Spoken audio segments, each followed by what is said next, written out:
To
allegiance.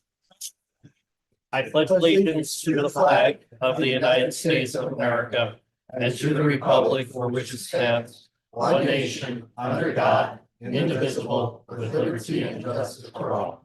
Thank you. Mrs. Rosado, roll call. George Andrews, Present.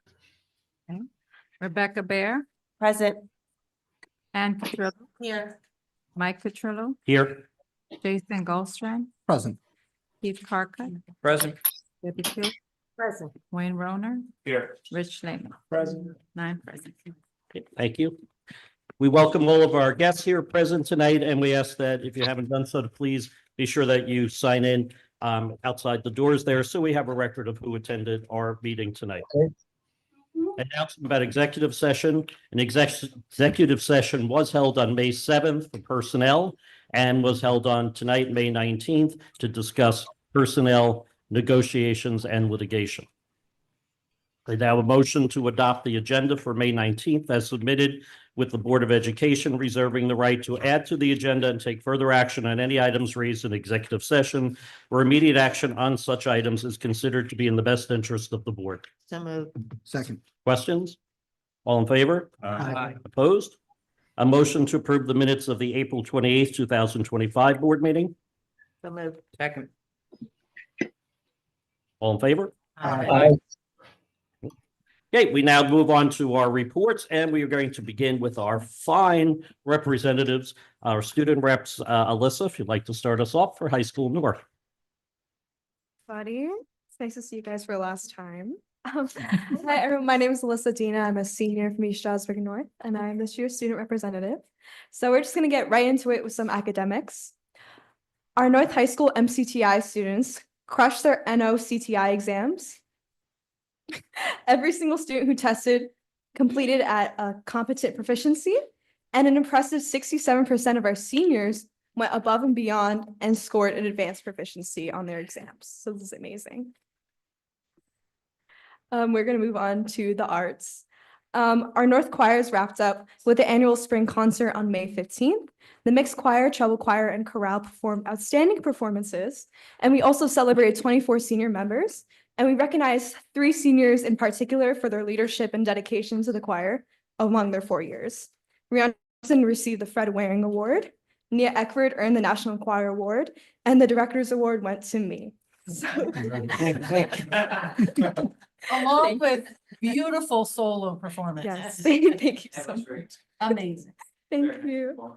The North Band celebrated a milestone, their 25th annual choir concert on May 17th. This evening featured incredible performances from the Senior Wind Ensemble, the Jazz Band, and the Symphonic Band. And they had a special performance from their alumni band, which was really cool. 5 seniors were also honored during this performance. Abigail Cooper received the John Philip Sousa Award. Tyler Boyce and Haley D. Oliveira received performance-based awards. And Abby, Tyler, and Haley, along with Melinda Ramos and Taya Melissa, received scholarships from this concert as well. On May 23rd, the North Choir and Band will wrap up the year and travel to Central Dolphin High School for their adjudication event for Music in the Parks. After their showcase of hard work, they'll go to Hershey Park, where they'll stay for the award ceremony and also spend the day in Hershey, which I'm really excited for because I'm going. And finally, for the arts, on May 25th, the North Chorale will take center field at the Lehigh Valley Iron Pigs game and perform God Bless America during their 7th inning stretch. And don't get me wrong, I think I heard from a little birdie that Dr. Vitale, you're coming. So maybe. Apparently. Well, LeVar told me, but it's Nobody wants that. if you come, we'll love you to come. Anyways, moving on to athletics, we celebrated 2 senior nights in May, both actually against South. The North baseball team faced off against South at the PNC field on May 2nd, and the softball team went against South on May 5th as well. The North Track and Field Athletics had a busy and successful season. They competed at the EPC Championships on May 6th to 7th, followed by a strong performance at District Championships on May 13th to 14th. And additionally, the Unified Track team placed 2nd at Regionals on May 7th and will proudly advance the state competition later this month. And now extracurriculars. Our 4th annual Timberwolf Pick the Litter was a huge success.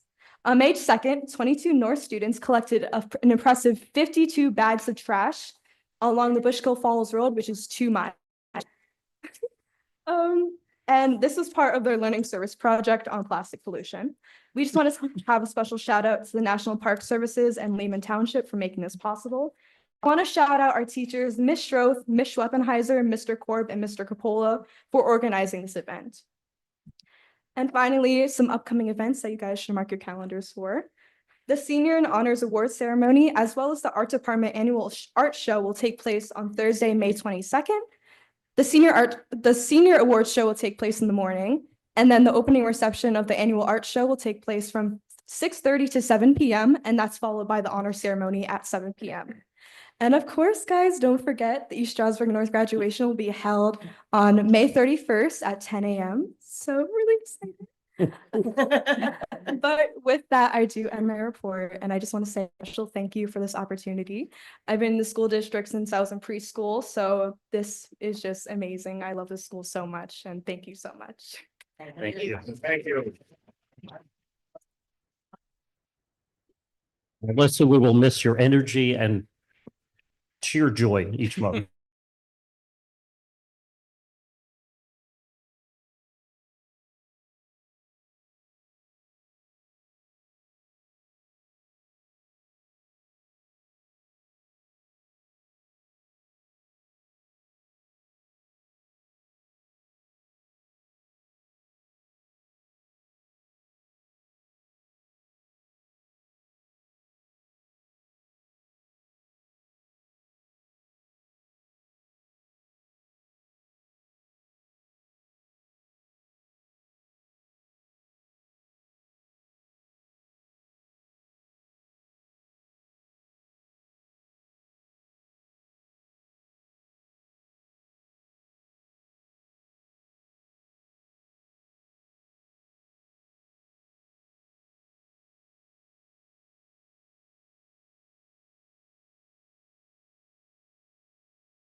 during this special event. In closing, I would like to thank everyone. I want to thank everybody that encouraged me to come up because I was already doing the board readings for MCTI and they were like, why don't you just represent MCTI at our East Stroudsburg district, which I really didn't realize we really needed that until somebody said something. So I want to thank everybody that encouraged me to do that. And finally, I want to say have a good rest of your summer and, see you when I see you. And Naila, would you, hey, you stepped up to the plate 2 years ago. We launched having an MCTI rep and you jumped right in there and have done an excellent job representing MCTI. I'm sorry, I'm going to interrupt before we move on. You We got do have a little token of our appreciation for all of you. I also personally forgot to thank you to Miss Paulmounter, who works with me on all my reports. I just wanted to say that I didn't want to forget. Thank you, Carl. I have a request. I was virtual and didn't get the full meeting experience. Could you hear speak one more time? Yeah. Yeah. Thank you. Yeah. Thank you. Thank you. That's perfect. Oh, this is Thank you, Carl. fantastic. I have a That's- question. That's great. Carl, that's the best photo keychain I've ever gotten. That's awesome. It's all- It's the only one like this I've ever gotten. Yes, absolutely. Thank you. Can we project my presentation? Naila, you're getting an award on Thursday with Justin? Is that? Yes. Okay, what time was that? So I know we did MCTI at 6:30, so I'm guessing it starts at 8, around 8. In at night, 8 p.m. or is it 8 8 a.m.? 8 a.m. Okay, Dr. Vitale, you're on. So since we're in the mood of giving gifts, I want to thank our board reps. That's right. And our school board has bought you gifts to send you off on your way. Nayla, I'm glad you came.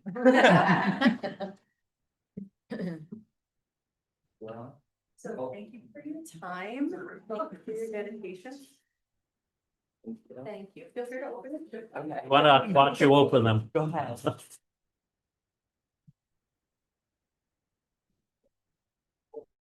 Colleges. Wow. Oh my gosh, that's so Future cool. Delaware, future Thank you, Page, guys. future ESU. Thank you, Bill. Wait, That's awesome. Congratulations. So you have represented us well Mhm. here, and we know you will continue to represent as an alumni of our school district. So we wish you only the best of luck. Now go home and go be a teenager and have a good day.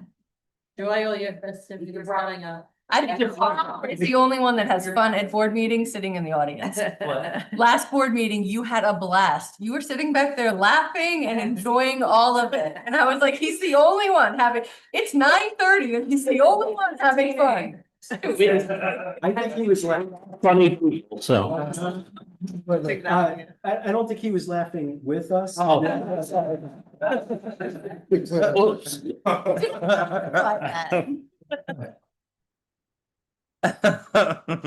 So thank you truly. We wish you luck.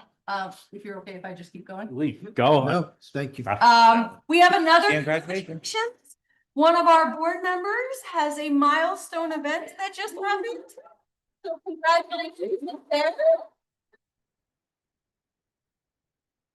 She had no idea when I said, send me pictures, that this was why. Congratulations on earning your MBA. And as I said in an email, she is a full-time parent, a full-time financial advisor. She was a full-time student and a board member. I don't know how she did it all, but she did it all and does it very, very well. So thank you for your Absolutely. dedication. Now, like, real stuff. So on the board agenda tonight, I just want to make sure we're doing kind of a quick rundown. We have a feasibility study that we are requesting approval from the board from RLPS Architects. The purpose of the feasibility study is really to evaluate how we're currently using our buildings and facilities, to look at enrollment trend data and provide projections, to support the development of a long-range capital improvement plan, to develop focus groups to facilitate planning conversations of what our district looks like long-term, and then offer recommendations about future planning for building utilization. What the process was for us was we published an RFQ for this study. We received 8 qualified responses. We developed a rubric and we rated them and scored them using this rubric.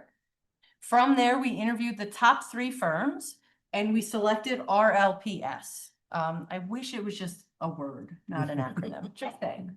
That will be my my feedback. I believe that they possess a really strong process to help us make future decisions.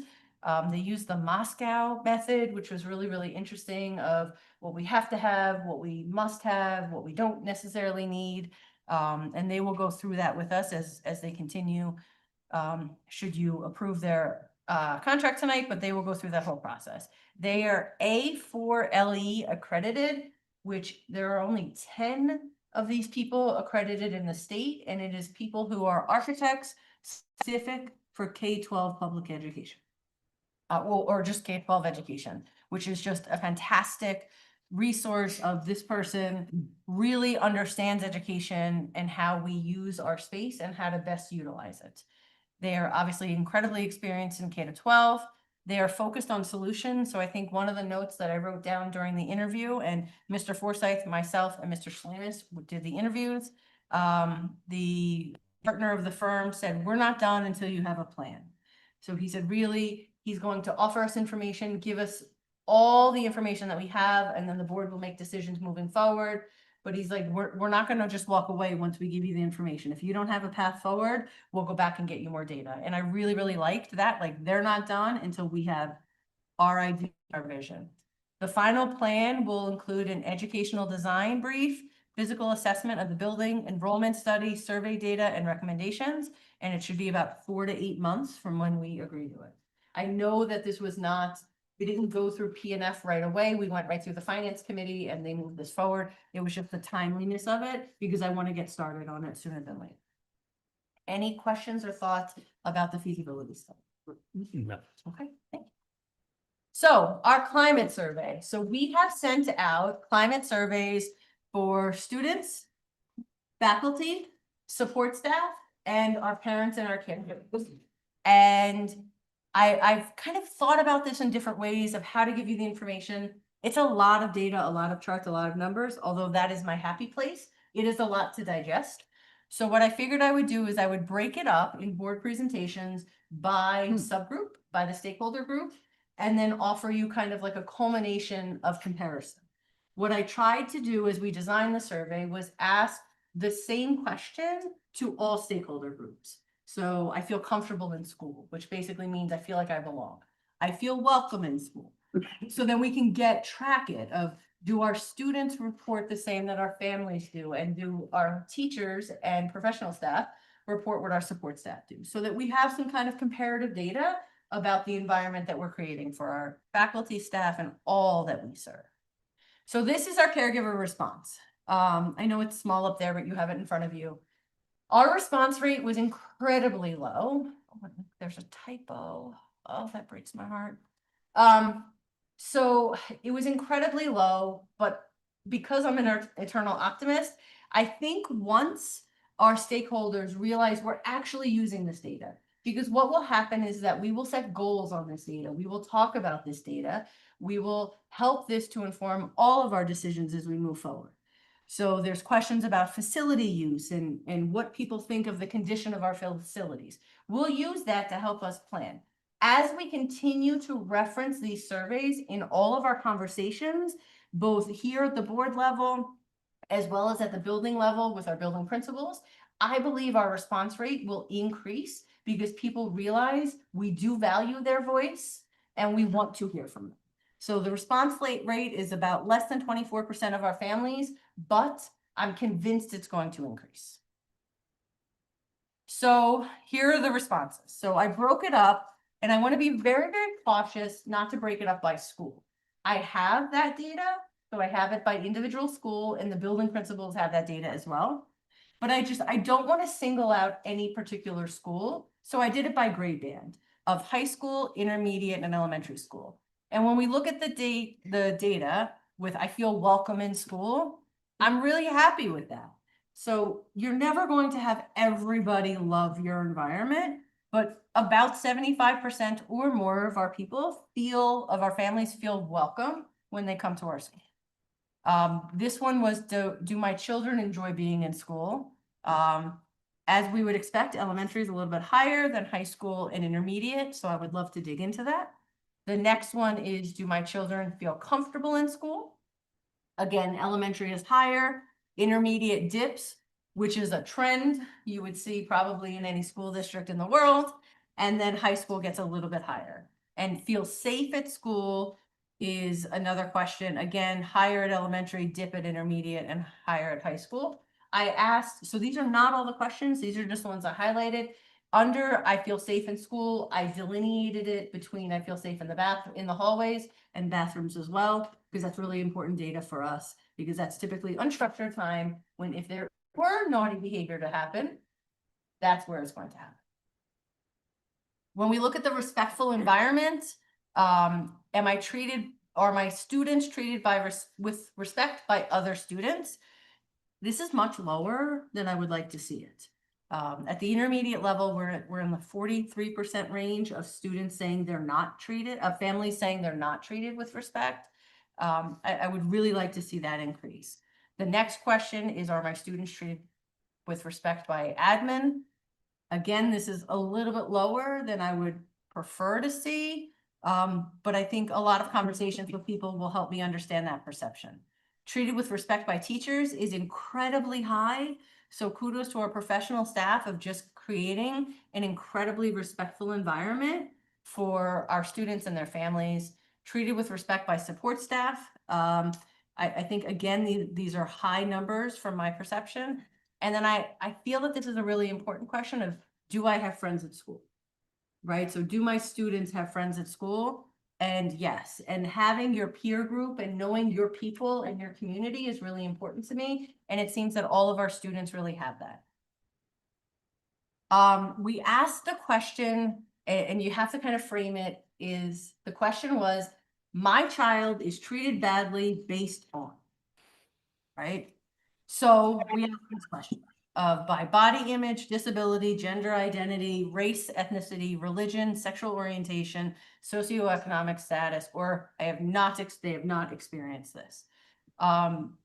It was interesting. None of it is atypical from what I would see. I was really excited that about 75% of our families believe their children have not been treated badly by any of these qualifiers. Intermediate school, I would anticipate that being about a 50-50 split. That is developmentally not appropriate, but it is developmentally accepted or understood, expected, not accepted.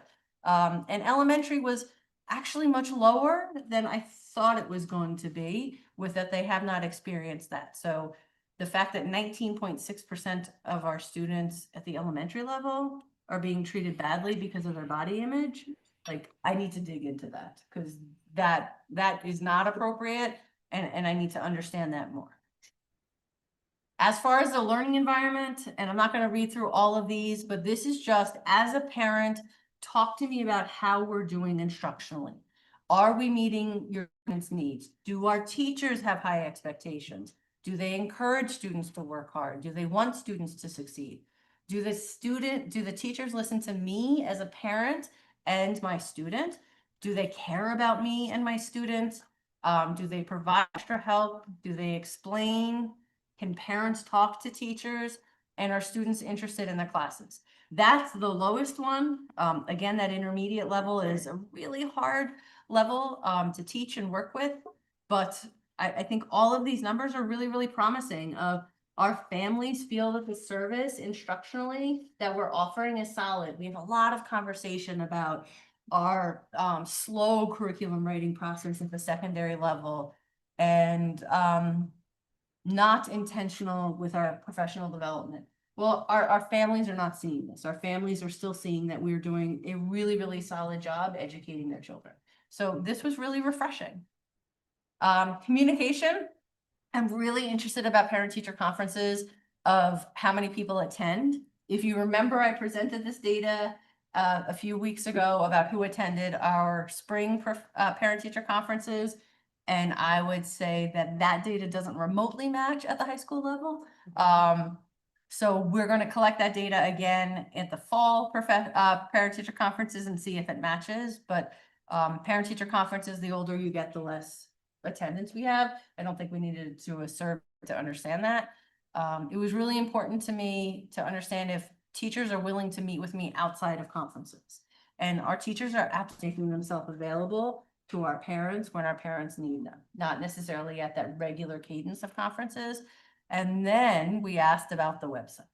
Is the website easy to navigate? And it is no, there are some concerns. Which I would say some of us anticipated, and with the new website, we are growing it. We are making changes literally every day, that we can use it as a stronger tool for communication. It is beautiful. It's new. We just keep adding to it. So just know that that's a continual process for us. So this was the first question.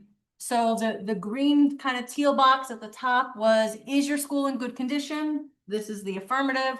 They said yes. Then the next question was, if you are concerned about something in your school, what are you most concerned about? So those white boxes below are the areas of concern.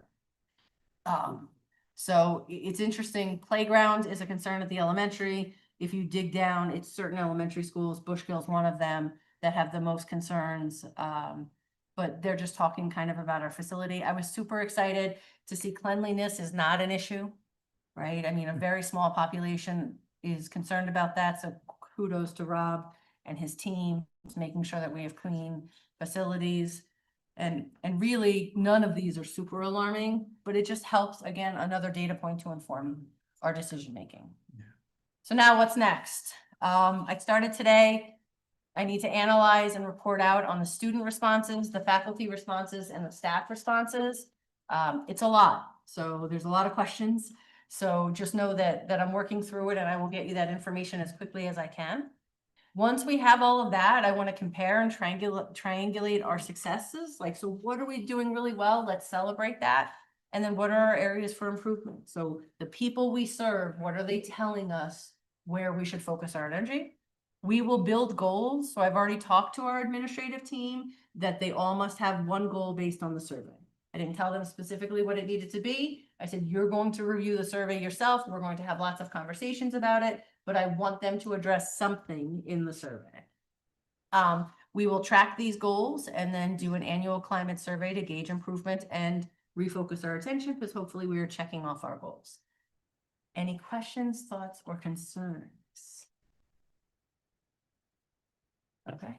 Okay, other than thank you for the information, because there's a lot of valuable things, like you said, gives us a place to dig deeper and see what we can do to improve things.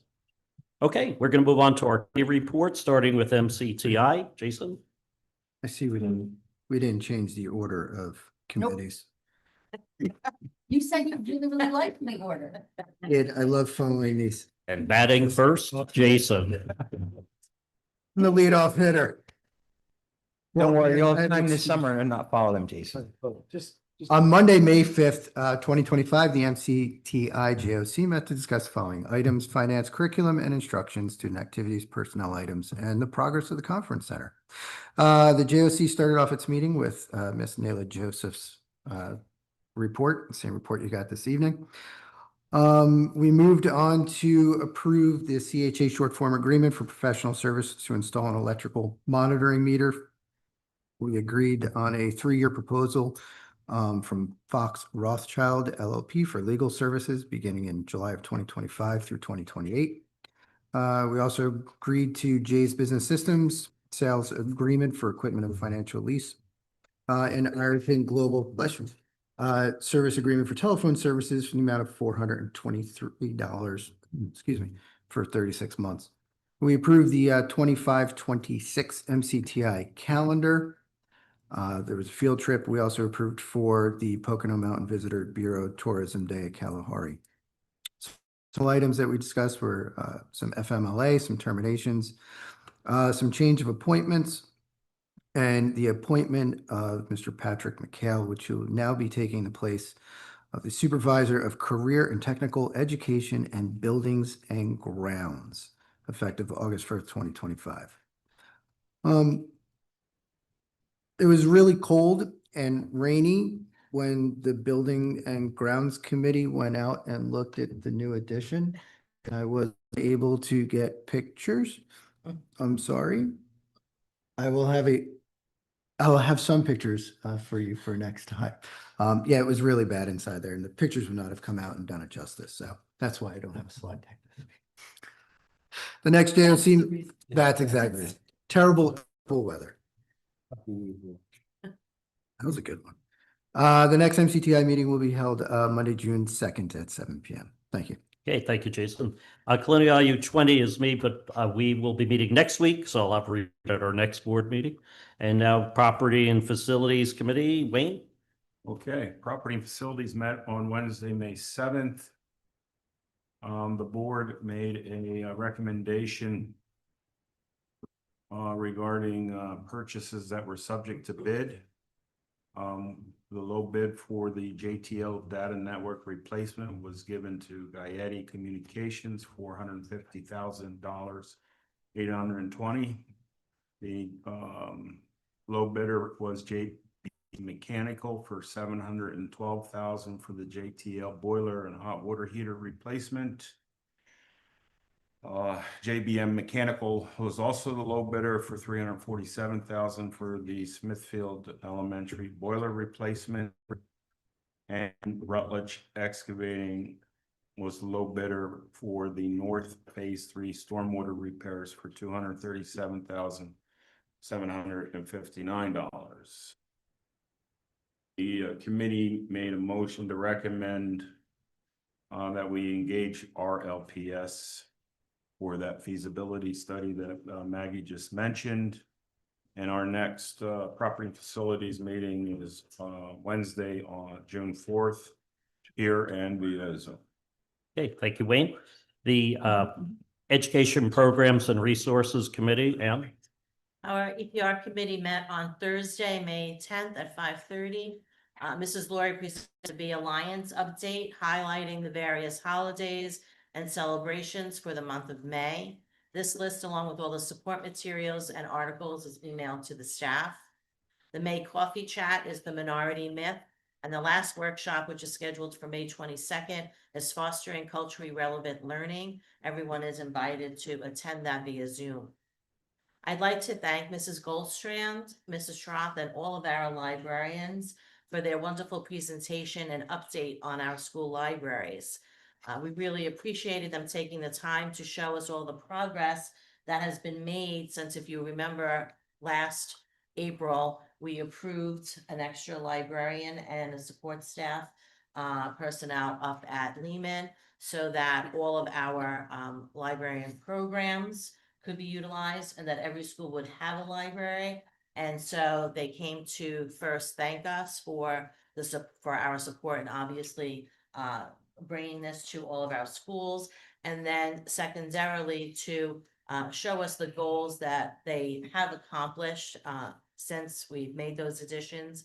Now that all of our students do have the experience of their library curriculum, the increase in circulation was amazing, especially in our elementary levels, because that's where we were missing the librarians. So we had shared librarians, if you remember, prior to last year when we approved them. And now, because of having the additional para support, we did not have to close libraries during any lunch periods so that all students could have access to the library at all times of the day. So, you know, we all know how important our librarians, our libraries are in terms of, you know, getting books and really just making reading a priority in our school district. So I want to say thank you to all of our librarians for the work that they do, you know, every day, and appreciate all that they have accomplished for us. Moving on to curricular items, we are in the first look for our world language course curriculum, grades 9 through 12. So just a reminder to all the board members that that curriculum is available for your perusal. Please advise me if you have any questions or concerns so I can pass that on to the administrative team. I'd like to thank Ms. Matheson for her informative presentation, and really to all the world language teachers for their hard work and dedication in doing the research. In terms of what's, really looking forward for world languages and, overall the skills, and then of course the final writing of the curriculum itself. So very much appreciate all that hard work. In addition, the following course curriculum and accompanying books and materials are in the second look stage. We talked about this our last meeting, and we've made any additions, corrections, and so forth that were needed at that point. So tonight for your approval is intermediate math, grades 6 through 8, English language development courses, grades 6 to 12, family and consumer science courses, grades 6 through 12, and our business courses, grades 9 through 12. And remember, that's the curriculum will be one vote, and then the materials and books are in the second vote, okay? I just wanted to take the time to say that because I will be out of the country at our next EPR meeting, I would like to publicly offer my advance congratulations to all of our seniors who will be awarded scholarships, to all of our students who are receiving various awards. We saw the dates coming up, and really, thanking them for their hard work, but really congratulating them on their accomplishments. Having been a teacher for almost 40 years, it really is absolutely incredible this time of year to see so much that our students do. And, we see it through our reports, that our students give through all of our schools, and elementary through high school, and to parents who are listening or maybe in the audience. Thank you for really encouraging them, because it's such a hard thing, really. People realize, education is so important to the foundation of our society. And at this time of year, we really, want to embrace these kinds of celebrations, and, really thank, everyone who from the teachers to the parents, the students themselves, and these students who are achieving so many awards. You also find that, then they're music students, and they're in sports, and, just this well-roundedness that our school district offers, and we should be just so proud to be part of this wonderful school district. I know I'm proud to serve as a board member, having been an educator here as well. But this is the time of year to really just embrace those kind of celebrations, and to say congratulations for, the amount of dedication they put into their academic work. They make all of us in East Stroudsburg proud. And I just wanted to kind of make that overall wish. And for the seniors in particular, I always have a soft spot for seniors because I taught seniors for so many years. And, to wish them well in this next stage of their journey of life. High school is so important, but it becomes a blink of an eye, as we move forward in our life's journey. So just all the best to all of our seniors. And then lastly, I see that she's in the audience here. I would also like to publicly offer warm thanks to Dr. Heather Pipparata for her contributions to our district as both principal and director of secondary education. I won't be at your last EPR meeting. This is really your last board meeting as well. So she begins her retirement. So I just wanted to say thank you very much for all you've done for us.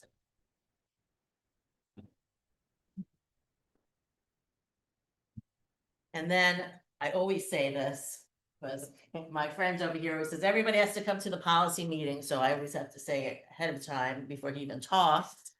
Everyone should attend the EPR meetings, listen to them, because this is really where we learn about all the excellent programs that are offered to our students. We get to meet our awesome educators, that give the different presentations, and really just to learn about the wonderful learning opportunities that we have for all of our students, K through 12. And with that in mind, our next meeting is on Thursday, June 5th at 5:30 p.m. here and via Zoom. Everyone's welcome and encouraged to attend. Thanks very much. Okay, thank you. And we are on to finance. Rebecca. Finance committee met on May 12th. And Dr. Vitale, thanks for embarrassing me. You're welcome. I don't usually like that kind of stuff, but thank you for recognizing me. I appreciate that. So we met on May 12th, and you'll see on the agenda the purchase of 4 Cisco PoE switches for power additional cameras that the district were awarded through a grant from PCCD. You'll see the purchase of 56 Cisco Mark A cameras accompanying a 10-year license from Integra One, which is also paid for by a PCCD grant. You'll see the approval to renew the contract for custom student RFID cards. You'll also see the renewal for Brightly software suite. And the purchase of, also you'll see, purchase of 17 Glock 19 Gen 5 MOS COA with arm point COS optic non-titanium front and rear sights, 315 round magazines, 9mm, Whitmer Public Safety Group. And that is for our school police. So they all have the same weapons, not bringing their own from home. We are going to be providing them. They're going to see the contract renewal for Vector Solutions and also approve the insurance package renewal for our broker Engel, Hammer and Davies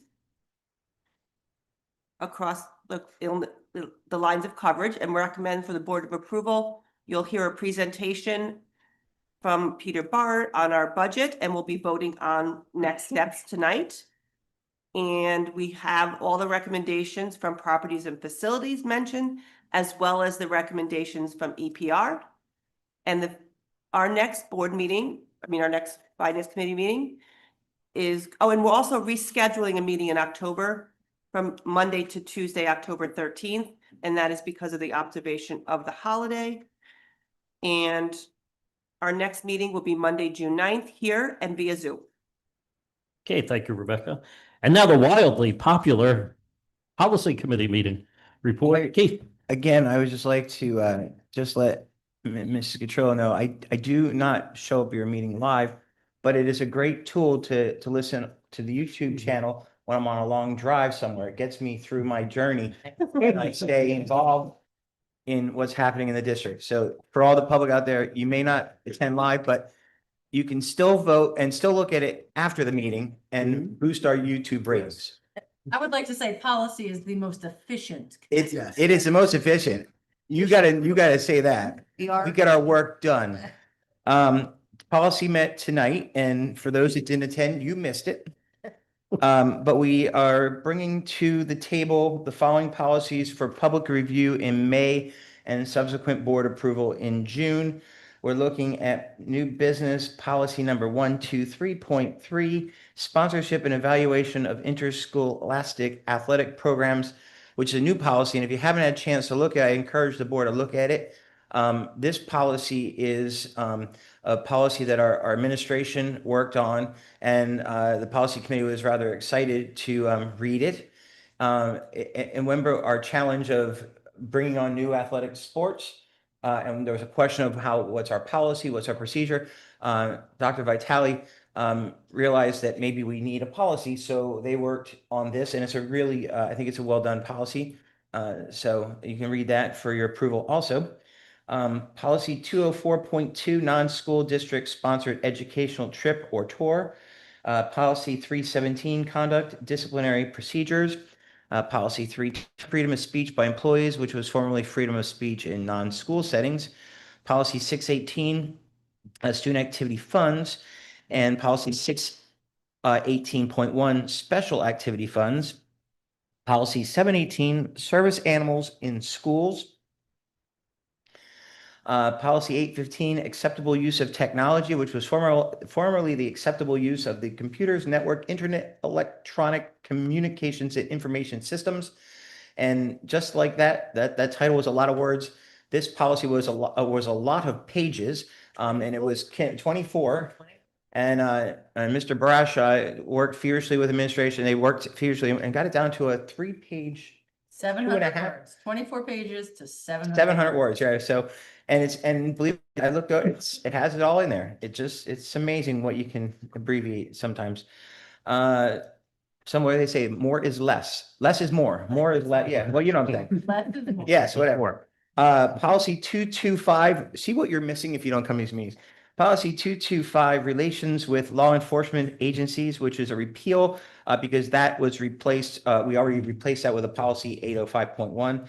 Policy 235, student rights and privileges, which was formerly students' rights and surveys.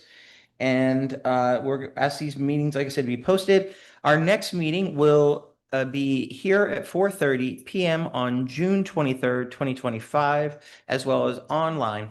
And as always, so your support is always appreciated. Thank you.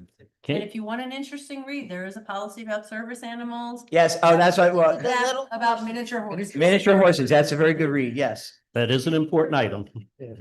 I wasn't going to touch on that, but thank you.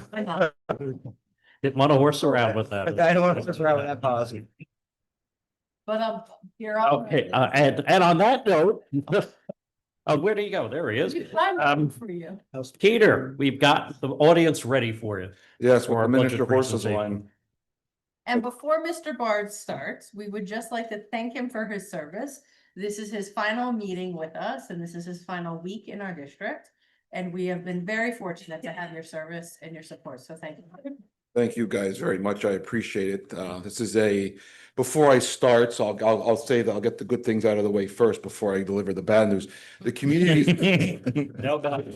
Oh, I'm sorry, right? There's no, well, every time you hear the budget, you think of things bad. I want to say the finance committee is really the committee that everybody should come to because nothing moves forward without money being paid. So that's where everybody should come to.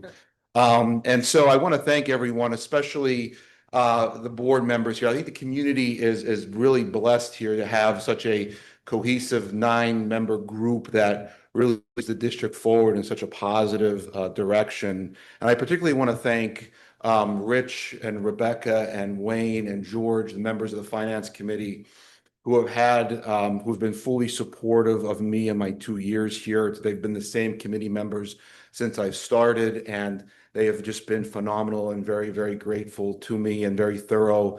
And I wanted to thank you guys very much for your support and how wonderful you guys have been. And the community is truly blessed to have you guys.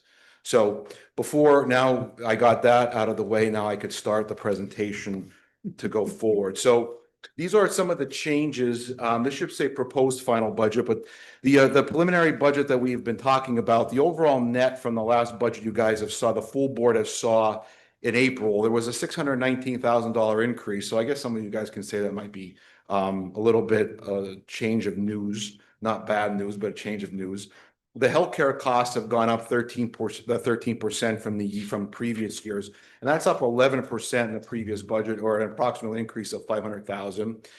The increased electricity costs of $361,000, an increase of cyber costs of $600,000 were offset by attritional savings of $342,000 and a decrease in the budgetary reserve of $500,000. The reason we're able to decrease the budgetary reserve for you guys, so the board as a whole knows why we're able to do that, is the budgetary reserve historically in the district has been set at $1 million. We were able to lower it to $250,000, or we lowered it to $750,000 in the previous budget presentation, and this one another $500,000. It's because of your fund balance health. The fund balance has over $3 million in unassigned fund balance. That is more than enough to cover any expenses that may come up that would be outside of your budgetary limits. So I believe that would be a comfortable enough range to put in there, so you guys do not have to worry about that. The increased electricity costs are more of transmission costs, not the actual supply costs. It's the actual lines to get the transmission costs that we were hit with and the district was hit with. So there are some very positive news, though. This is good news. The homestead farmstead exemption number went up by $991,000 that the state has given us. That's money that we got from the gambling proceeds that the state gives out to the districts. So per approved homeowner per year, last year was $679. This year it's going up to $785, or almost close to $786. That's per year. That's an increase of a little close to $106. If you break that down, a per homeowner, approved homeowner per month, that's $56 per month that we've got per year last year. They're going up to an approved $65 per month, or an increased monthly savings of $8.83. That is a phenomenal savings for our approved homeowner in the district. And how you get the homestead farmstead exemption is you apply in January, the district sends out the applications, you fill it out, you send it back to your county, and then you go through that process. The district is hands off on that, and it counts for your primary home. Your primary home gets covered with that. So that's some very positive news.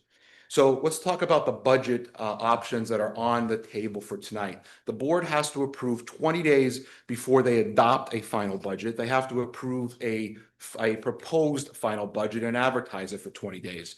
So what is on your table for the board tonight and for the community as a whole is the board has to approve one of three options. And this is option number one. This is the 0% tax increase, or what I call the STEB rebalancing. This is based on the assessment rates in the counties. Monroe County would stay at 31.05 mills, which is what is assessed, what your rate is for this year or for last year. Pike County would go up to 126.020 based on the assessment values between the two counties, or an increase of 0.15. The annual increase for the homeowner in Monroe County, of course, would be zero. For the annual increase for Pike County would be $3, would be a little over $3. The revenue loss for the real estate tax revenue, though, for the district would be a little over $1.6 million. This is primarily based on an assessment appeal that the district lost for one of our top 10 one of our taxpayers appealed. It was a commercial appeal, and we lost, and we settled it. It would have been a lot higher if it wasn't for the excellent work that Attorney Brown does on these things, on these matters. But we still lost $1.6 million on this revenue. And so this would be the option one for a 0% tax increase. Does anybody have any questions on option zero, or on option zero, on option one for this particular option? Actually, I'm finished with the slides. I apologize. I'm jumping ahead because I want to respect the time, but this would be what option one looks like for the deficit. The revenue would come in at 188.5 million. The expenditures would be a little over 212 million, with a projected deficit of 23.4 million. The fund balance would look like at this level would be the general fund balance would be 51.2 million. That is what the audited number was on July 30th, 2024. The assigned funds to balance what we budgeted for in 23 or 24, 25 was 17.4. I am still anticipating the budget in 24, 25 to come in around $7 million for the deficit, which is because we're performing very well in terms of our expenses and our revenue. And so I would expect the ending the ending general fund balance to be around 20.7 million at the end, with the capital reserve fund balance to be around 15. The capital fund reserve fund balance is sitting around 15.2 million.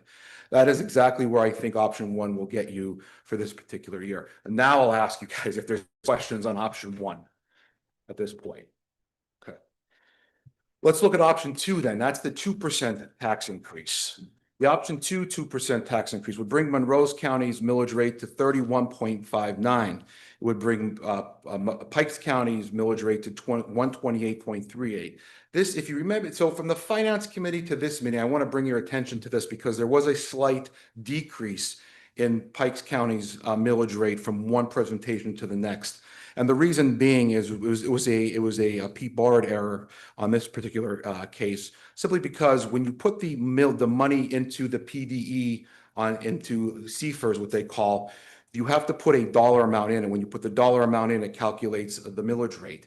This is the first district, multi-county district that I've been in where, and due to my experience level, where not only did the board consider an increase, but also considered the homestead farmstead dollar amount went up as well. So it decreased the Pike County millage rate by a couple of hundredths of a millage rate, which then decreased their annual increase by a couple of cents. So it brought it down to actually $55 even for the annual increase. So if you guys compare presentations from the Finance Committee to this one, you will see a slight decrease. I wanted to draw your attention to it. So if you had two competing presentations in front of you, you would see that there was a slight change in the decreasing side. It will still bring you the same exact increased revenue of $1.6 million. It will still have the annual increase of to the average homeowner of the $57.72 for Monroe County and the Pike County at $55. However, when you look at it, when you throw in the homestead, the homestead include the increases to the homestead amount, you would still see the people that had the homestead discount will still see a decrease in their taxes by $48 in Monroe County, if by $47 in Pike County, and a monthly decrease of $4 and a little over $4 in Monroe County and a little under $4 in Pike County. So even with an increase in taxes where the district is recouping that $1.6 million that it lost to the tax appeal, so it's benefiting the students and all the programs that the district loves so much, it is still, the people are still getting a tax break because of the increased homestead and farmstead. So let's take a look at what the option 2 looks like in terms of revenue and expenditures. The revenue would be 190 million, 190.1 million. The expenditures stay the same at 212, and the projected deficit would be 21.8 million. This would bring your ending general fund balance, with keeping everything the same, at $22.3 million from the previous option 1 would be $22.3 million, keeping everything the same when I say it that way, from the anticipated assigned funds to balance the 24-25 budget. So you get a little bit better, of a financial picture with this one. Are there any questions on the option number 2? Okay. Let's look at option number 3, the 3.5% tax increase. The 3.5% tax increase would raise Monroe County's millage rate to 32.12. It would increase the Pike County's millage rate to 30.56, which is a couple hundred points lower than the Finance Committee meeting agenda for the similar reasons before. It would bring you an increased revenue of $3.2 million.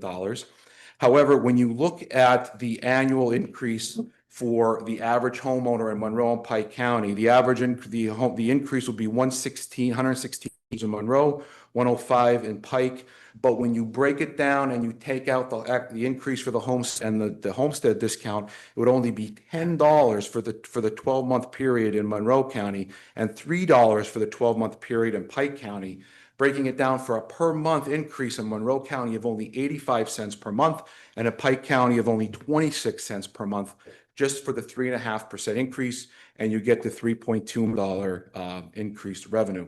When you look at how that breaks down for the revenue and the expenditures, you get $191.7 million in revenue, $212 million in expenses, for a general fund balance at $23.9 million, just shy of $24 million, based on everything being the same. Are there any questions from the board on option number 3? Okay, let's look through the 25-26 expenditure details by object. This is, so the salaries come in at 88.1 million, or an increase of 2.6% from the previous year. The benefits are 63.4 million, or an increase of 5.7%. The major driver of this is the health insurance costs at 13% as the increases for that. The professional and technical services, which are services that we contract out for primarily our special education students, and there are some other services primarily in there, but $9 million of that are special education services. That is a little over $11 million, or a 13.6% increase. The purchase property services come in at $2.4 million, or a 10% increase. The other purchase services are $16.2 million, or just under 7% for the increase. The primary driver of this is the charter school tuition at $9.6 million. And when you look at the next screen here with the supplies, the supplies are at $9.6 million, or a 1.7% increase. The primary drivers of these are electricity, natural gas, water. School supplies are a very minor drop in the bucket in this $9 million. Primarily, this is a lot of your utilities and spend in that nature. The property spend is 2.8 million, or 2.85 million, or a 14% increase. And your other object and debt service is 18.7 million, or a decrease of 4% from year over year. Now I see Mr. Andrews has a question. Mr. Andrews, what is your question on this? Yeah, on the funds to balance budget, Do we expect to see I know we have a very conservative, that you're very conservative, which is good, but do we expect the same thing on 25, 26 that we have in 24, 25? Yes, I do believe that the 25, 26 expenditures are in the worst case scenario. You don't spend every dollar that you budget, but you have to plan and that you are going to spend every dollar that you budget, because that's what the budgeting is primarily for. Not to mention that salary and benefits make up 73% of the budget. And those salary and benefits are non-negotiable type of things. They're things that were already kind of set in stone. So those things are going to be expended. So you kind of look at that as your starting point for these type of things. So while we do look at that as a good starting point, I don't expect you to, I mean, I think $23 million is the worst case scenario, and you'll get better results moving forward from there. Thank you. Yep, Can I ask a question? sure. How do you, what figures are you using to get this 13% health insurance cost increase? Being that we're self-insured, what are we using as our baseline? That comes from our trust that we are in with a PA, it's a EBPEP. Right, that's our contribution is gonna be 13%? Right, it's our contribution. But just, we don't know what our healthcare costs are gonna be since we're self-insured, correct? Correct. There's a chance that percentage of that could come back. The cost, I based that on the funding rates that they provide on an actuarial trend basis for the last 3 years. So we've had a very, very bad 3-year trend on medical and prescription drugs on the last 3 years, and that's what their basis on the actuarial cost is. Expensive, not bad. Expensive. Expensive, yes. It's very expensive. Oh, I understand it's expensive, right? Yeah. So yeah, we've had a very expensive run in the last 3 years. And also inflation in the healthcare field is a lagged indicator. It usually takes about a year and a half to get the inflation into healthcare. And all of us in the trust have hit that wall. All 8 school districts and the 3 career technical. In years past, we were contributing, we would be contributing, I think we were contributing more than we had to help the pool, since we're a large school district. Is that still the case? Or are all schools contributing their fair actuaries, so to say? I mean. Yes, and we actually on top of that? Yeah, we've ate through our reserves that we've had. We're actually down to 4 months of cost, which is the bare minimum that we can have via the trust rules. We had as much as 12 months worth of cost, but we've gone through years where the previous we hadn't had any really increases that we should have had ourselves. We were just catching up to what we've needed to have. So there has been some expensive years that we've actually let our reserves in the trust pay for those expensive years historically. Okay. Purchase property services. Can you elaborate on that, Brooke? Yes, the purchase property services are things in there such as snow plowing and garbage services and different things of that nature that come out of those in the 400s. So when you get the budget to actual reports in your board books that are anything with the object code 400, between 400 and 499. Yes, that's what we hope for. Absolutely. So I have a question. Do we want to talk a little more robustly about the budget now, or save it towards where we're going to be talking about? I have more slides to show. Oh, you have more slides. Yeah. Sorry, I started asking questions, which Lord asked a question.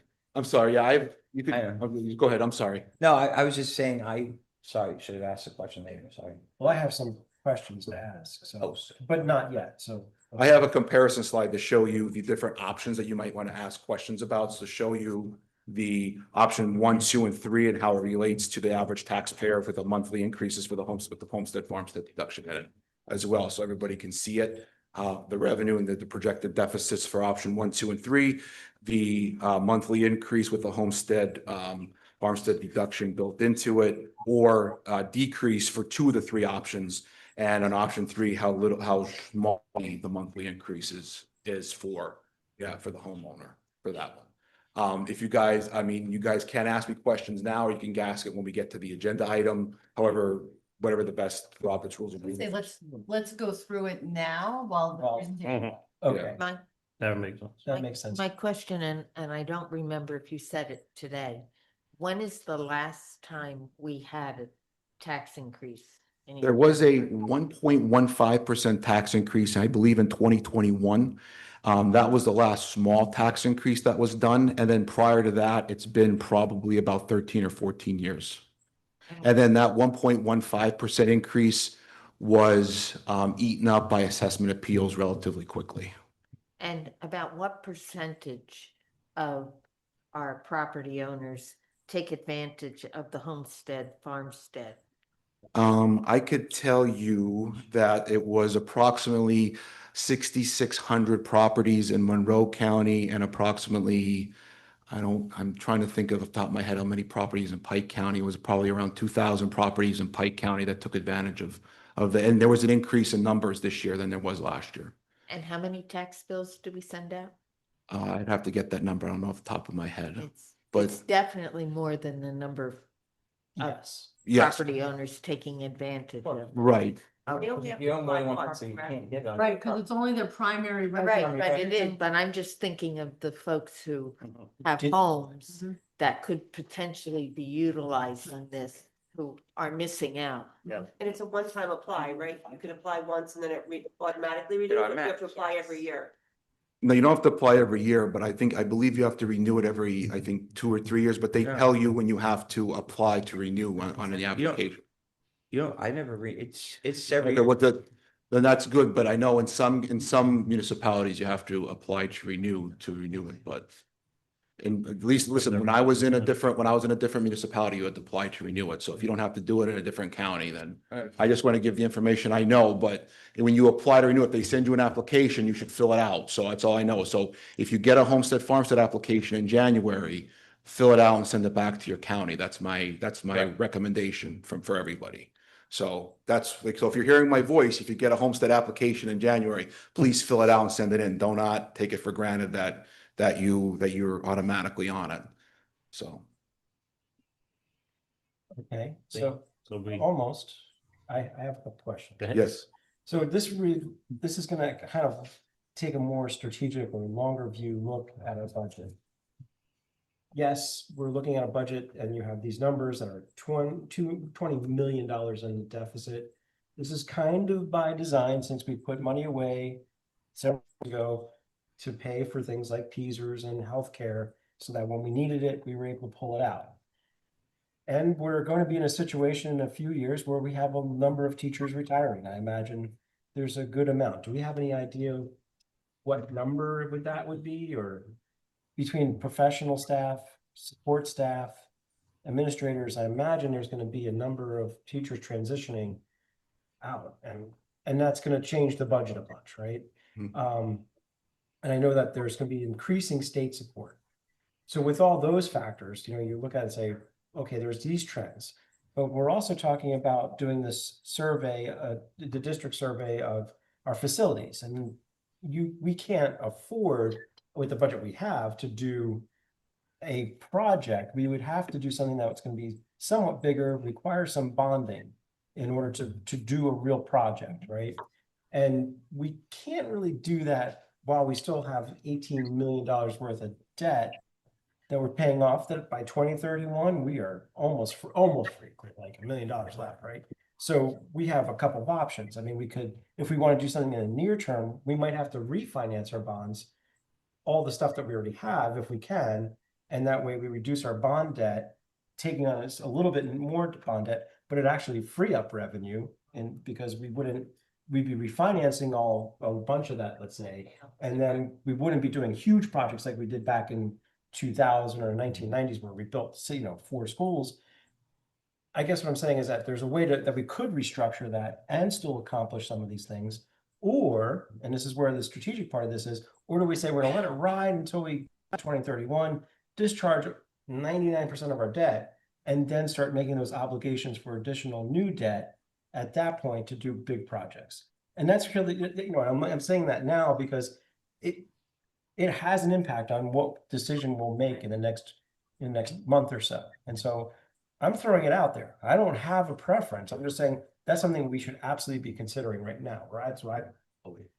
To answer your question, I have 19 teachers right now with 26 or more years experience. Right. 3 of them are retiring now.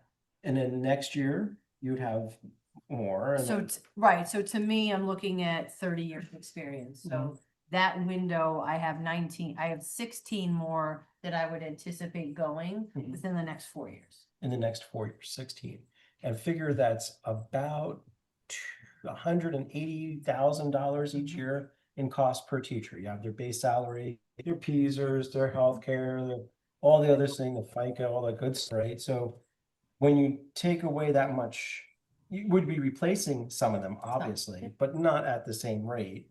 So there'd be some change in that, and that's the teachers, that's not the support staff or administration.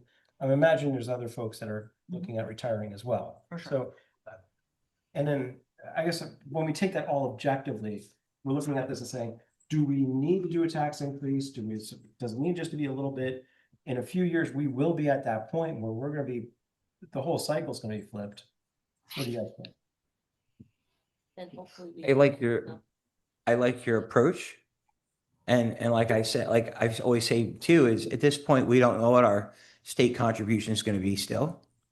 And I've my, been told it's gonna be robust, but you can't guarantee that, right? as well as the, is the equity money in this, we're factoring that in? Yes, But is the equity money, I thought the equity money was going to be a yearly thing, wasn't it? it is a It yearly is. thing. The $5.5 million of tax equity is in this budget and you'll get it because we got, it's the $5.5 million is in the budget. But that was for last year, it was go this year, so then we'll get this year for next year? Yeah, this year's the money you're getting this year is in this one for this year. And then it's also, I mean, you're gonna get it for next year, but we can't budget it for this year because it's for next year.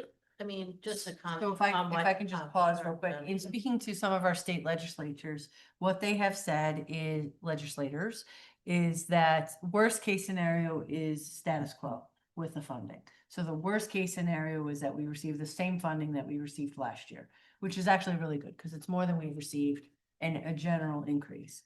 The best case scenario is that that tax equity grant is stacked. And what they mean by that is it's 5.5 million. Then it would be that plus 5.5, so you're at 11. Then the next year would be another 5.5. So they keep adding 5.5 million for 8 years. And the whole goal of that is to bring us to To where bring we us should back have to been where we should have been. 12 years ago. Mhm. Correct. Right. Now, I can't promise that's going to Right, happen. and it's but not that a is crystal what- ball. I know. That stacked tax equity, that solves everything. Because every year we get the amount, so we would get Correct. 11, then we would Right. get 16 and a half. It just keeps growing significantly. But we don't know if that's guaranteed. We have a It's not split a re- house and. But the point is, we don't know that, but we also don't know, I mean, literally, for the last 15 years. You know, we were told by this time, we were going to be $30 million in debt. And I know that because I had to lead a strike here because of that information.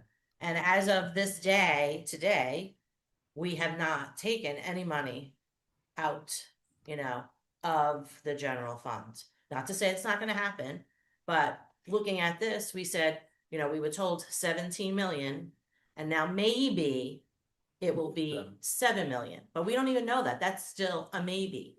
And I don't think we should be writing taxes on a maybe, adding to the fact that we'll be at least status quo with state money. We could be better off as we move forward. And to Rich's point before, which I think is really important, as you know, we have a new superintendent, you know, we're collectively working together at this point to really look for a vision of where we're leading the district. And we have to make those, you know, those decisions. We're just starting today if we approve the feasibility study. You know what I mean? So it's, you know, in my mind, you know, I don't think this is the time to raise taxes because we don't have that information here present for us, number one.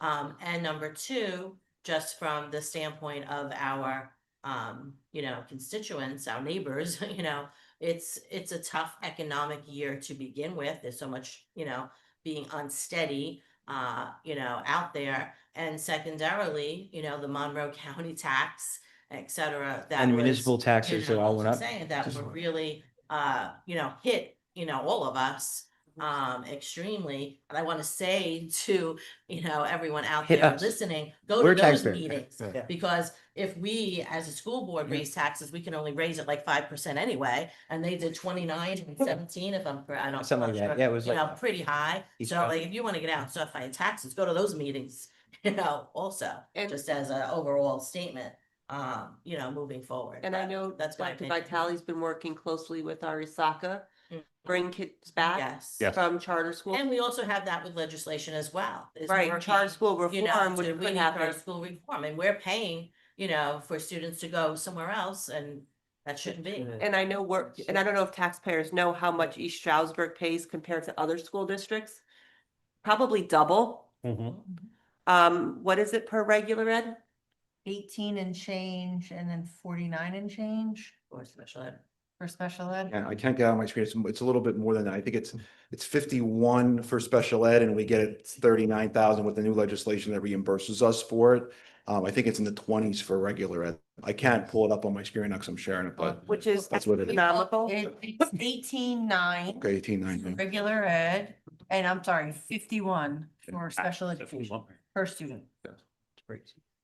And that baffles my mind that we pay that much for that, because I know that other school districts across the Commonwealth are not paying $51,000 for a student with an IEP. Correct. And I want to be clear, it can be any IEP. Right. So that could be a speech only child who is receiving 30 minutes of speech every 2 weeks, hmm and it's $51,000. Right. It could be any IEP. Correct. Yep. It could be my kid doesn't do well in public school, in with lights at me or something like that. So I also want to bring to your attention, the deficit that I spoke of today also includes one-time revenue sources that I brought in only one time, with about $5 million of one-time sources. So when the deficit, so we did experience a deficit. So once that's different than what that historical perspective is. The district last year had a $47,000 deficit, which was the first time the district experienced a deficit in its probably at least 5 or 6 years. So this year would be the next year that experienced a deficit. So the deficits are charting larger. It's the first thing you need to understand. Secondly, the reason that this deficit won't be as large is because, like I said, there was a $3.5 million income that we brought in because of fixing a plan con documents that weren't fixed historically and a transportation report that was fixed, which was another $1.3 million. So that is something that may not be pointed out in time, might be pointed out in the audit, may not be, but there are some things you have to remember. That's a one-time type of things that come in that also help your district in the future that came up. So there are type of things that do show up. And these different things. So the only thing that I will add, being that this is my last meeting, is that just like tax equity things may stack, tax increases also stack. So when you raise, if you raise a tax 2%, that also stacks up the following year and continues to build your equity base, back up as well when you continue to do that. So that's the only thing I will add to it. The budget timeline is, the proposed final budget is voted on tonight. In June, you will vote on the final vote and approval. There can be changes made. You're not locked into this proposed final budget. There can be increases and decreases. However, I would recommend that if you vote, I would recommend that you just don't increase taxes. If you vote for no tax increase this time, you don't vote for a tax increase next time. In June, it doesn't look right. That's just my thing. But that'd be the only thing I would say. You could decrease expenditures and different things of that nature from there, but that would just be my thing. So the proposed final budget will go on. We'll try to get on the website tomorrow after it's passed. So are there any other questions for me? You can ask me more questions too when it comes up for a vote as well. I can answer any. Yeah, we'll have this, any other questions for now, and then obviously we have that opportunity again. I just wanted to ask one last question. I just wanted to verify that this is correct. If not for the revenue loss of, as you said, one commercial property of 1.6 million. Is that correct? Yes. Okay. Option two, which is a 2% increase, makes that basically a zero gain. Right. Because so what we would have to decide is option two, do we present the community and the taxpayers with a 2% tax increase to offset the revenue loss of one commercial property that questioned their assessment? That's basically, I mean, that's basically it, because otherwise it would have So been. I feel like we're kind of penalizing the entire population of the community, of the taxpayers, by offsetting the loss of Right, revenue exactly. for one commercial. That's not your fault or anybody's fault. No, no, I Hopefully, Mr. understand that. Brown- No. it- like you said, it could have been significantly worse, but I'm just trying to look at it through that lens. of- Yeah, and it's not, listen, I have to be completely honest, it's not, property taxes in general aren't necessarily the right way to fund anything, and Right. fund municipal governments in general, because of this inequity that it drives. And so I don't think that is really what I mean, you've pretty much summed it up, basically. So it is an unfairness and the commercial properties drive down so ever since the assessments the assessments took place in 2020, and then everything that happened, the commercial properties were appealing their assessments, and that's been driving down the equitable market, and that is what's driving down all of Monroe County's appeals, our properties. That is why the need for the tax equity payments that the state has been giving, they recognize that problem here, and that's why they've been driving. Right. And I appreciate the job that you and, Attorney Brown has been fighting this done. battle Yeah. on a constant basis for the last. We still have more too. that There's we're more waiting. coming, yeah, there's. There are considerably more coming, right? Okay. If we're not on the right side of the next one, it's significant, right? So nothing's coming as big as the one that you were just talking about, but in the aggregate, sure, absolutely. But here's another problem. If you're talking about losses in business revenue, but then if we raise taxes, then we could potentially lose more businesses wanting to move to our area and thrive here because our costs are higher. They're not, so it's the future of our county is going to get worse if the whole county doesn't get their act together. Really. I mean, if you look at our district versus Pocono Mountain, our biggest problem in our district is we have no commercial properties. Look at Pocono Mountain. If we had Pocono Mountain situation with all the resorts and all the casino and everything else up there, we have nothing. We have closed resorts. Right. And what resorts we do have that are open are going for nonprofit status.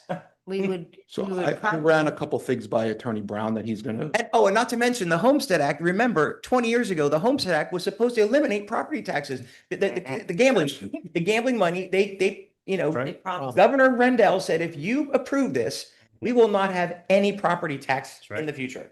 And where's it going? It's going to stadiums in Philadelphia and Pittsburgh. Sorry. I mean, Pittsburgh makes sense. Go Eagles. Well, So, those Philadelphia. get off my and soapbox. there's There are a couple alternative revenue sources. There's one alternative revenue source that I ran by Attorney Brown, and he's going to work with your new school consultants, your new business consultants that are coming in on working on them. It's a slow process though, working with nonprofits and stuff like that, that are tax exempt. So I don't know exactly what that might bring, but that's something that would be worked out too. So thank you guys for that. And you guys could, if we have any other questions, we could feel free to ask them at the end. Okay, thank you, Peter. Thank you, Appreciate Pete. the information. Yeah. Okay, we're gonna move on and thank you everyone for hanging in there with us. We're very long this evening. We do have public participation at this time, and that would be just a couple of procedures limited to comments on this agenda by residents and taxpayers, limited to 3 minutes each. If you come up, if you please give your name and your township, or if you are a student or teacher or whatever else your status may be. I do have people have signed up in advance, so we'll begin. Steve, are you here? Okay, thank you.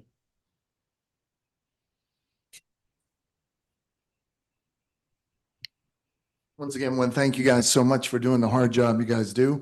My name is Steve Ertl. I come from Mount Nebo. Family's been up here for over 100 years. As a proud parent of 2 students in East Stroudsburg, I tend to look from the outside in. I tend to look at things from a business perspective. Sitting in a public hearing the other day with Lisa Vituli, we sat there for 3 hours listening to the cyber school charter issue we have.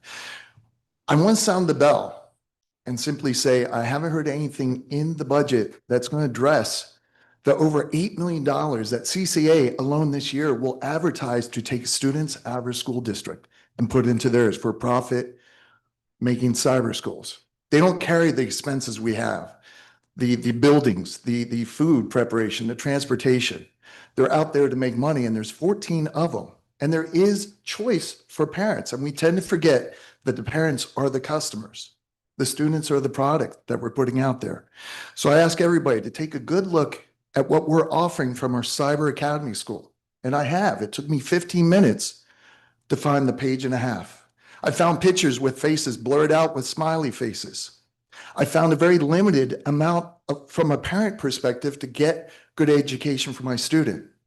Then I went and I looked at 3 other Cyber Academy schools that looked like college campuses that were properly marketed. And what they're doing is selling us out.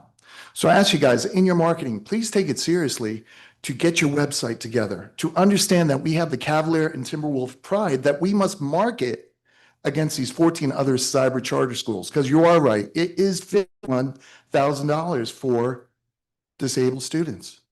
They're taking us right and left, and they're taking money out of our taxpayers, our hard-earned taxpayers. So at 9 million this year, I'll give you a number. From 2019 to 2023, these schools, they gained 64%. That's what they gained. So again, when you do your studies, you must keep in mind that this is the way parents are having their children learn. They may not need a school because there's other cyber charter schools out there marketing our kids right out from underneath us. So please think about it, put it in your budget, sit down with myself or anybody that's marketed businesses over the years. I've done it 4 decades up here.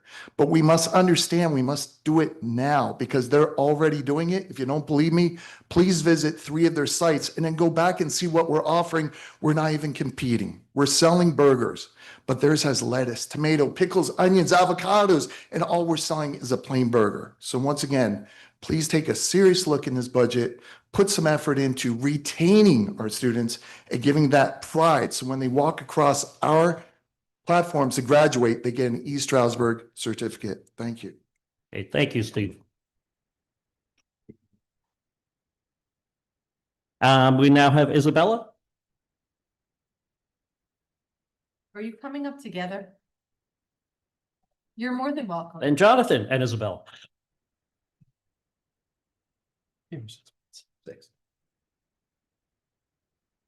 Good evening, everyone. My name is Isabella Manley, and I'm a junior on the East Stroudsburg South Track and Field team. We're here tonight to thank you, or the board, for allowing us to have an official winter track season this past year. For those that don't know, this approval has allowed us to practice 5 days a week throughout the winter season inside, despite the snow, sleet, and hail that our athletes work hard at practice, often running down the hallways and up the stairs. Our team had traveled to multiple different invitationals, including meets at Kutztown University and Ursinus College. Our athletes had the opportunity to compete against serious competition before actually starting our dual meet season in the spring. We had many people medal during the winter season. My teammate Jonathan will discuss how our success carried us into the spring. Thank you as well. Hello, everyone. As mentioned before, my name is Jonathan Agentetti, and I'm also a junior. The 2025 season for the South Track and Field team has been nothing short of remarkable. Both the boys and girls track team had an undefeated season this year, winning all 7 of our dual meets. This included beating Stroudsburg on both the girls and boys side for the first time in East Stroudsburg's history. Multiple school records were broken, including the girls' conference and District 11. Including the girls' 200-meter dash and the girls' discus. At the Eastern Pennsylvania Conference and District 11 championships, we had multiple athletes placed in the top 4 spots. Along with that, 10 athletes are traveling to Shippensburg University to compete at the state championships. which is an amazing feat compared to the one athlete we had compete last season. All of this success could not have been possible without the support of the school board, coaches, and administration of East Stroudsburg. On behalf of all athletes on the track team, we would just like to say thank you.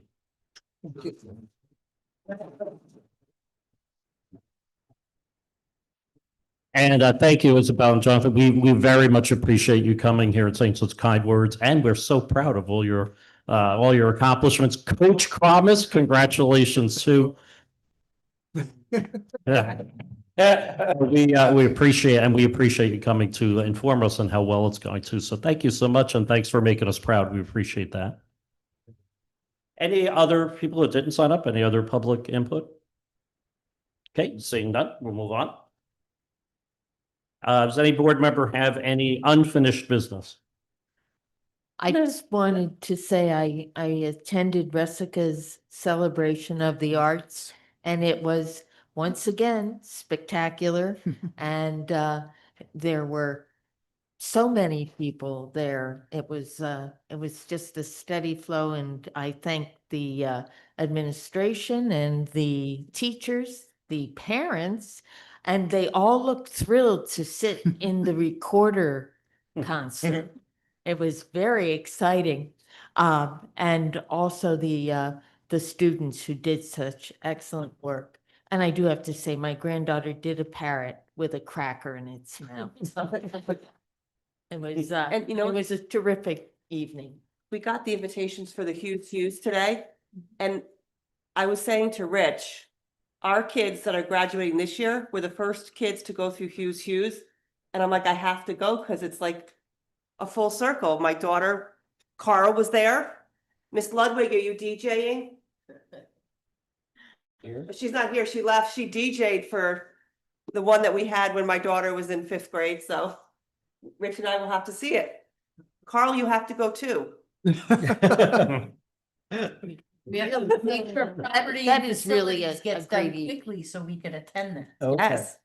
But I'm excited to go for memory's sake. It's the same night. Since Debbie brought this up, I just want to bring something up.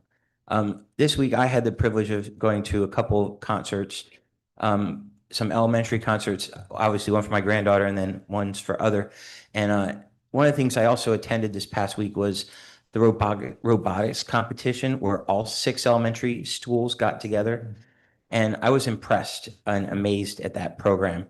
But one of the things I want to challenge us to think about as a board and administration is it seems in our district we have a great robotics program that starts in elementary and goes through intermediate and kind of fizzles out in high school.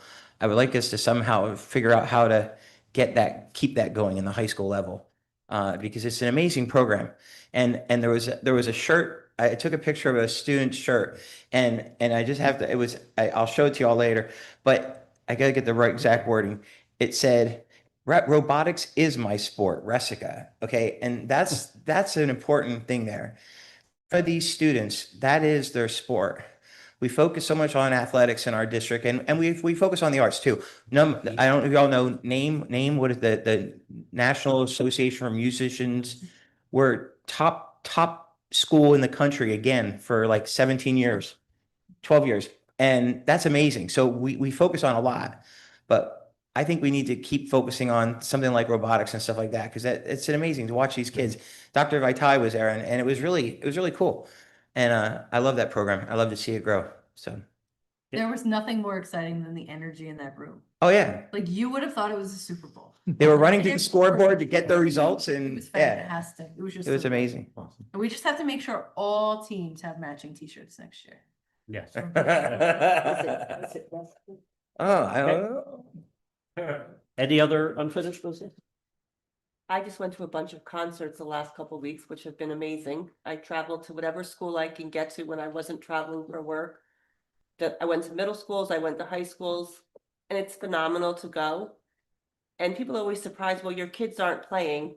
And I said, I'm going because I care about my district.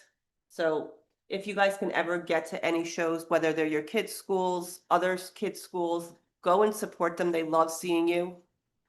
So. Oh, and the chess tournament. Oh, that's. All elementary schools. Last year, Rebecca, there were only a few elementary schools. Yeah, This year, every elementary was represented in the chess tournament. that was so fun last year. I didn't get to go this year because I was traveling. See, that's what happens. One of the biggest mistakes I made as a principal is I walked into a chess tournament that was going on, and I thought I was gonna be nice, and I went, "Hi, everybody," and they almost all jumped out, and I got 30 looks and everything. So I learned that's not what you do, the protocol, and it just, yeah, of course. Okay, we'll move on then. Motion to adopt, amend, or repeal the board policies as listed. So moved. Second. Questions? All in favor? Aye. Opposed? Motion to appoint Matthew Kraus as board treasurer for the period July 1st, 2025 through June 30th, 2026. The district shall pay the cost of the required bond. The treasurer shall, without compensation other than mileage and actual expenses. Second. Questions? All in favor? Aye. Opposed? Motion to reappoint Patricia Rosado as secretary to the Board of Education effective July 1, 2025 for a 4-year term concluding on June 30th, 2029 at her prevailing rate for the actual hours worked. So moved. Second. Everybody wants that. They all. We all want Patricia there. She's so great. Yes. All in favor? Aye. Opposed? Motion to change the regular school board meeting, which was scheduled to take place on Monday, June 23rd, 2025 to Monday, June 16th at 2025 and advertise to reflect the change. So moved. Second. Questions? Just to verify, that will give us enough time for our budget? Yes. Okay. All in favor? Aye. Motion to change the policy committee meeting, which was scheduled to take place on Monday, June 23rd, 2025 to Monday, June 26th, excuse me, to Monday, June 16th, 2025 and advertise to reflect the change. So moved. Second. Questions? All in favor? Aye. Opposed? Motion to approve the cancellation of July 10th, 2025 Education Programs and Resource Committee meeting. Second. Questions? All in favor? Aye. Motion to change the Finance Committee meeting, which was scheduled to take place on Monday, October 13th, 2025 to Tuesday, October 14th, 2025 and advertise to reflect the change. So moved. Second. Questions? All in favor? Aye. Opposed? Moving on to new business programs. Motion to approve the following curriculum in accordance with the recommendation of the Education Programs and Resource Committee. Second. Questions? All in favor? Aye.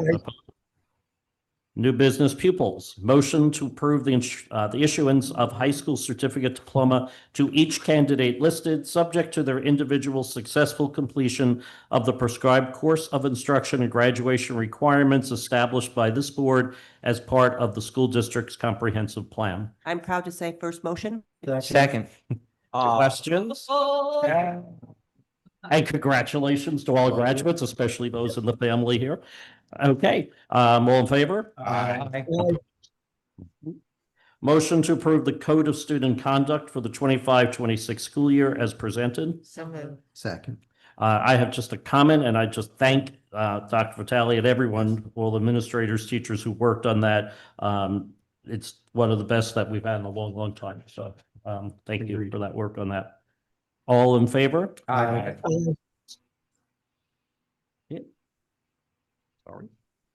New business personnel? No. I'm sorry, suspensions. I forgot that one. Motion to approve the recommendation to modify expulsion requirement agreed upon expulsion waiver of school board hearing and release agreement for the case listed in substantially the same form as presented at this meeting, contingent upon the receipt of any manifestation determinations indicating the infractions were not manifestations of a disability, subject to final review by the school district's administration and legal counsel. So moved. Second. Questions? All in favor? Aye. Opposed? Okay, personnel. Motion to approve the amended agreement to the Assistant Superintendent's employment contract as presented. So moved. Second. Questions? All in favor? Aye. Motion to, You're stuck.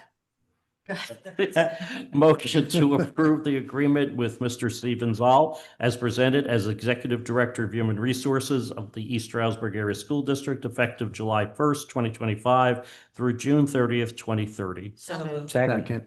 Aye. Any questions? Aye. Congratulations, Steve. Wait, say, for all you do. Condolences.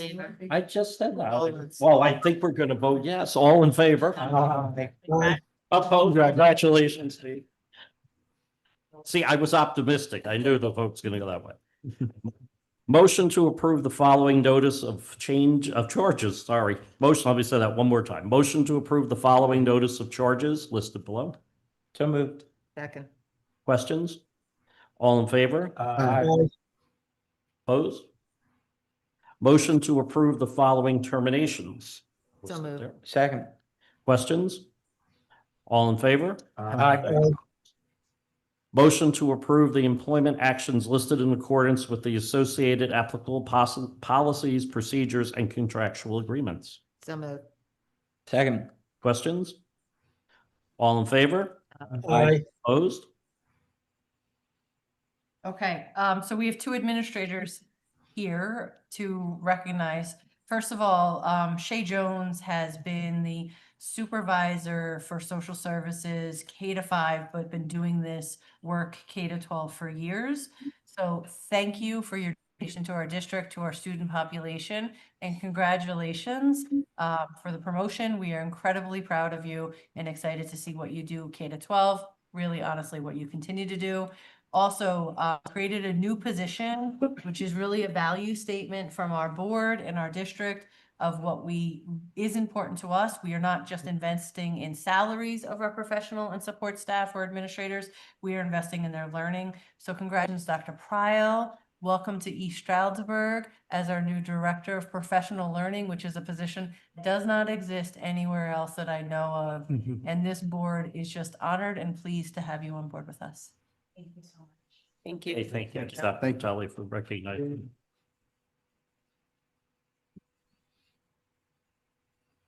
Okay, the next motion, reminder, whoever's making that motion would have to add one of the options in there. Motion to adopt the 25-26 proposed final budget, selecting one of the following options as recommended. I think you skipped letter F. F. Addendum. The addendum. The addendum. I'm sorry, I didn't know that. You do. It's right there. I'll motion to approve the separation of service agreement for employee number 785. So moved. Second. Questions? All in favor? Aye. Opposed? Now, a motion to adopt the 25-26 proposed final budget, selecting one of the following options as recommended by the Finance Committee. So moved. I would like to motion. Oh, is it ready to go? Yes. I would like to go with option one, please. I'll second that motion. Okay. So we That's have, the right one. any questions? Discussion? Discussion? Is it wise for us to maybe plan something like option number 2, since we can change it next month and we may have more information? I'm just offering that as a thought. We can always go back. It's my understanding we go either way. We can also go back Forward. to, well, forward, however you want. I mean, I know, Mr. Bard said that, we should have it to go in the way you went because the public would, see it, but if the public listens to what we've been discussing, they know the reasons why we're voting 0. And if those reasons change, then we would make that decision. At least that's my. I think there would have to be some really different numbers that were presented to us to make that decision. Now, most people would look at that budget and say, what are you thinking? You have a $20 million deficit. But I think to Pete's point is that there's a lot of, There's uncertainty. there's a lot of uncertainty in there, and these are maxed out expenditures. But I also, and I know that it's cumulative when you put in a increase like this. The other thing that I'm thinking is that in 2031, and I know it's a long way away, I really should see it as saying we're going to be losing $18 million worth of debt. Mhm. And that should be returned to the taxpayers. And hopefully by that point, that stabilization that's coming from the legislature works out. We might be even having some tax decreases Mhm. prior to that. That's my hope. And so like, I'm just saying, I'm not so sure I'm ready to do that, make it an increase when it's possible maybe 3 years from now with retirements and with other changes in our district, we might be looking at a reduction. I hope. I would definitely agree with everything Rich I said agree with what on you're that. saying, Rich. And not to mention a 0%, well, actually, for those who are part of the homestead would actually be getting a decrease in taxes, which is always good to see. So, Correct. Well, I would just hope that the information we gave tonight for those who are not taking advantage of the homestead, Right. that they Do would it. seriously consider that, because that will be helpful to their own personal bottom line in their homes. yeah, because I believe, if I remember what Peter said, it's like $50, And which don't is a forget, lot we of do money. senior and veteran rebates in the Yes. Stroudsburg Area School District as well, which many Yeah. people don't take advantage of. Right. Okay. And that is important. I don't know how many people are watching us, but like, please, it's worth a call to our school district just to ask what's available, to see if you qualify for something, give your information. And, people that talk to you here will tell you what you can qualify for. Because certainly if you do deserve a decrease in taxes, I would definitely encourage you to take advantage of it. It all depends on your net income, whether you get Yes. better or not, yeah. Of course. Okay, any other discussion? Okay, so just to remind you, the motion on the table is for a option 1, 0% tax increase. All in favor? Aye. Okay. Oh, has to Opposed? be roll call. I'm sorry, roll call. Tricia? Keith Carcutt, Yes. Jason Goldstra, Yes. George Andrews, Yes. Rebecca Bear, Yes. Ann Cottrell, Yes. Mike Cottrell, Yes. Debbie Kulik, Yes. Wayne Roner, Yes. Rich Lamus. Yes. 9-0. Okay, great. Okay, move on. Motion to adopt the proposed final budget for the 25-26 in the amount of $212,034,500, which shall be posted and advertised in accordance with the PA school code and amended, and that said budget together with the taxes proposed herein shall, after proper additions and amendments be adopted no later than June 30th. The tax levies for the Monroe County shall be 31.05. Thank you, Peter. And the tax levy for the Pike County shall be 126.2 mils. And don't make me repeat that, please. If anyone wants to repeat it, please read it. Questions? All in favor? Aye. It's the roll call vote. Oh, I'm sorry. Yes, roll call too. roll call. Thank you. Get the first. Who did the first? and I who did the Wayne Uh, was yeah. first. Wayne did. Wayne motioned. I did the Keith did. It second. was Wayne and Keith. Okay, so Wayne Roner, Yes. Keith. Yes. Carcutt, George Andrews, Yes. Rebecca Bear, Yes. Ann Cottrell, Yes. Mike Cottrell, Yes. Jason Goldstra, Yes. Rich Lamus, Yes. and Debbie Kulik. Yes. 9-0. Okay, thank you. Motion to approve the disabled veterans' real property tax exemptions as presented in accordance with policy. So move. Second. Questions? All in favor? Aye. Motion to award items I through H in accordance with the recommendations from the Finance, Properties, and Facilities, and Education Programs and Resources Committee. Second. Oh, Deb, you can second. Questions? I'll go ahead. All in favor? Aye. Opposed? A motion to approve items A through F in accordance with the recommendation from the Finance, Education Program, Resource, and Property Facilities Committees. So moved. Second. Questions? All in favor? Aye. Opposed? Motion to approve the payment of bills and unaudited treasurer's report listed in the agenda for the 24-25 fiscal year in accordance with section 687 of the Public School Code, recent directives from the Director of Education, and interpretations made by the Auditor General. So moved. Second. Questions? All in favor? Aye. Opposed? Aye. Motion to approve the payment of the following invoices for services rendered. So moved. Second. All in favor? Aye. Motion to approve the request to renew the already established special activity fund for transporting dreams. So moved. Second. Questions? All right, who's going to ask? What is transporting dreams? It is Oh. a scholarship fund that Bus driver. our support staff, bus drivers, have created. Oh, That's awesome. excellent. Oh, transfer, I get it. now. Transporting That's dreams. great. Oh, that's really nice. Okay, all in favor? Aye. Opposed? Motion to approve the agenda items A and B in accordance with the recommendations from the Properties and Facilities Committee and Finance Committee. So moved. Second. Questions? All in favor? Aye. Opposed? Motion to accept the grant from the Pocono Mountains United Way for East Stroudsburg Area School District's Summer STEAM Program in the total amount of $4,500 via donation from Wayne Bank. So moved. Second. Questions? I abstain. I abstain. Not that we have to, but We Okay. do. Two abstentions? We're both Okay, on the board. with that, all in favor? Aye. Aye. Opposed? Abstain. I abstain. Abstain. Passed with two abstentions.